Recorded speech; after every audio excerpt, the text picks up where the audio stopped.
Mi nombre es Belén Cortés de la Universidad Mariano Gálvez y estaré presentando el encéfalo. El cerebro anterior se divide entre el encéfalo y diencéfalo.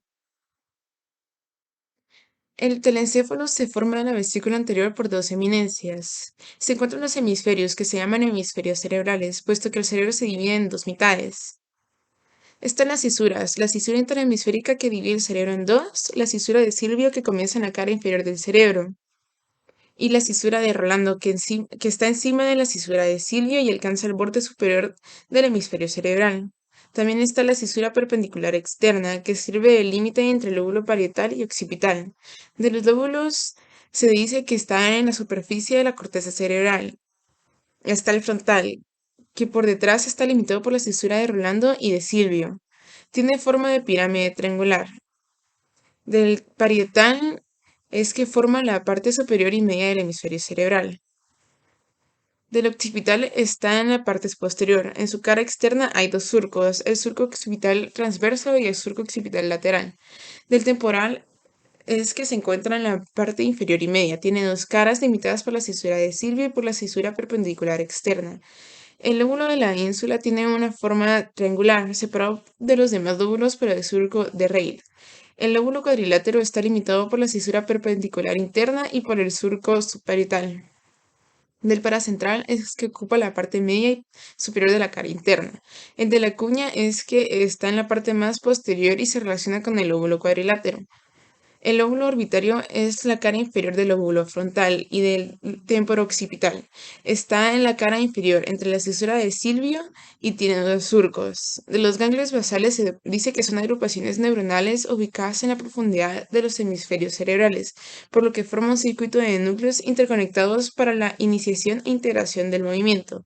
De las caras resaltan tres: la interna, que es plana y vertical, por lo que limita la cisura interhemisférica; de la inferior, que es irregular y las porciones de la cara inferior se separan por la cisura de Silvio; y la cara externa, que tiene forma convexa y tiene una profunda cisura, siendo la continuación de la cisura de Silvio. En el diencéfalo está el tálamo, el epitálamo y el hipotálamo. Del tálamo se puede decir que también son llamados tálamos ópticos. Son dos masas grises voluminosas con forma ovoidea. Tiene cuatro caras, una inferior, una superior, una interna y otra externa, además de dos extremidades. De la superior se dice que es de color blanco por estar cubierta por una capa de sustancia blanca.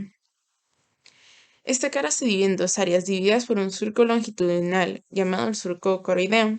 La cara interna forma la pared lateral del ventrículo medio con la comisura gris y se une con la pared lateral opuesta.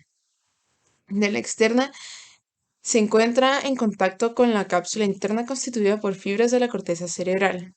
De la inferior es que penetran una multitud de fibras y otras salen de ellas. De la extremidad anterior sobresale el tubérculo anterior del tálamo y de la extremidad posterior se prolonga por el tubérculo posterior, del cual hay dos eminencias, llamado el cuerpo geniculado externo y el cuerpo geniculado interno.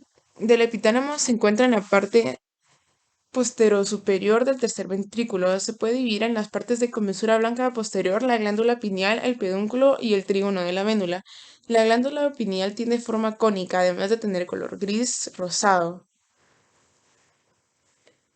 La comisura blanca posterior, que por el repliegue posterior del receso pineal se crean dos formaciones, que se llama comisura blanca posterior, y es la parte superior del acueducto de Silvio. Del pedúnculo de la vénula, que está formado por fibras, unas van al cuerpo pineal y otras atraviesan el núcleo venular, por lo que forma la comisura avenular. Del trígono venular es el espacio que está entre el pedúnculo avenular, el borde interno del extremo posterior del tálamo y el pedúnculo externo, que da forma triangular. Del hipotálamo, que está formado por conglomeraciones de sustancia gris. Está el espacio perforador superior, que es una delgada lámina con forma triangular y se encuentra atravesada por orificios donde pasan ramos arteriales de las arterias cerebrales posteriores. Los tubérculos mamilares son dos eminencias conformadas por un conglomerado de células nerviosas rodeadas por una capa de sustancia blanca. El tuber cinereum e infundíbulo es que el tuber cinereum es una lámina gris y el espacio cónico es el infundíbulo. además que su terminación es el tallo pituitario.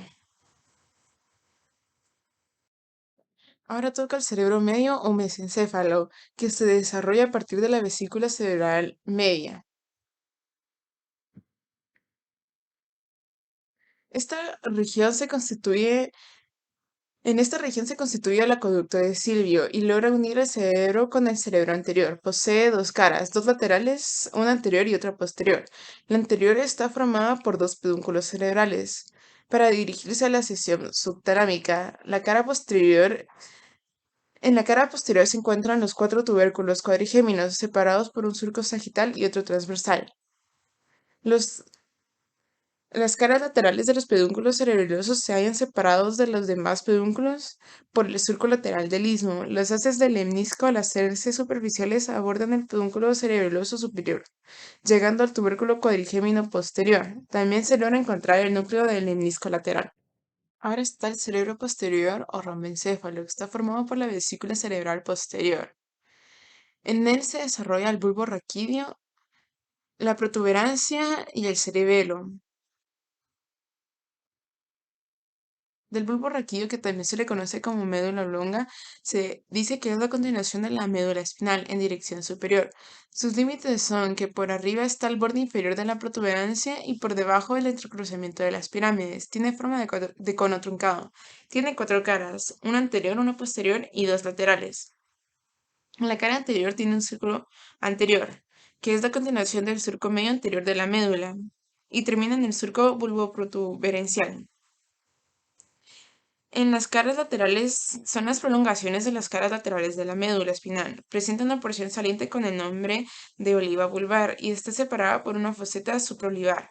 De la cara posterior es que tiene una mitad inferior y otra superior. De la cara inferior se dice que tiene una separación de los cordones blancos por medio de un surco intermedio, limitados por el haz de Goel y el haz de Burdett por los extremos, los cuales terminan en tubérculos. De la protuberancia anular, o también conocida como puente de Marolio, se dice que tiene forma de rodete ancho con color blanco y se encuentra por debajo del mesencéfalo y arriba del bulbo.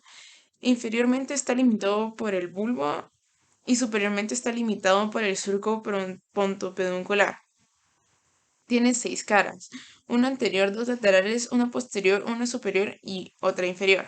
La anterior presenta en su línea media el surco basilar, que es poco profundo, y sus caras laterales, que están formadas por el estrechamiento del lazo oblicuo. Debido al límite de la cara anterior de las laterales, emergen dos raíces nerviosas, la sensitiva del trigémino y la raíz motora. De su cara posterior es que la forma la mitad superior del piso del cuarto ventrículo, limitada a los lados por los pedúnculos cerebelosos superiores. De su cara inferior está separada de la extremidad superior del bulbo por el surco bulboprotuberencial y en su línea media está el agujero ciego. De su cara superior se encuentra separado de los pedúnculos cerebelosos por medio del surco puntopeduncular. Del cerebelo se dice que es la porción más voluminosa del romboencéfalo, debajo de los lóbulos occipitales y atrás del bulbo, los pedúnculos y la protuberancia. Tiene forma ovoide, conformada por dos hemisferios cerebelosos, unidos por una saliente llamada vermis. Tiene tres caras, una superior, una inferior y otra anterior. De la superior se dice que presenta un conjunto de surcos transversales y paralelos con el nombre de vermis superior. De la inferior es que aquí se encuentra la gran cisura meña del cerebelo, una profunda hendidura en el fondo divide los segmentos, que es el vermis inferior. De su cara anterior es que abarca la cavidad del cuarto ventrículo, limitada por los pedúnculos cerebelosos. Su lóbulo anterior y posterior. El lóbulo cuadrangular corresponde a los centros de coordinación de los movimientos de los músculos de la cabeza, y el lóbulo posterior queda subdividido por el surco circunferencial Vic-Diazir en dos lóbulos secundarios, el lóbulo semilunar superior y el inferior, el cual se encuentra subdividido por una porción llamada lóbulo semilunar inferior y el lóbulo digástrico. Muchas gracias.